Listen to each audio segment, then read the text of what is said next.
তোমার ব্যবস্থা আমরা করি। তো আমরা এখন রামকেলি মেলাতে চলে এসেছি, একদম রামকেলি মেলার এই সব সাধু সন্ন্যাসীরা গুলো আছে। তো এখানে একটা বাবার সঙ্গে আমরা দেখা করবো। আপনার নাম? আমার নাম ওং নমো নারায়ণ। ধন্যবাদ জানাচ্ছি। রামকালীতে একটা ছোট্ট একটা শিশুর মতন কাচের উপরে দাঁড়িয়ে থাকি।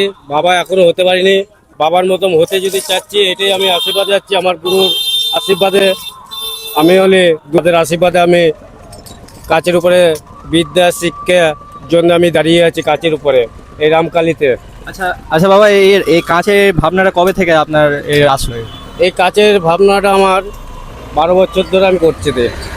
বাবা এখানে 12 বছর ধরে করছে কাঁচের এটা? এখানে প্রথম এসছি, আরও কোনো জায়গায় দেখাই এসছি। মালদায় প্রথম না বাবা আপনার?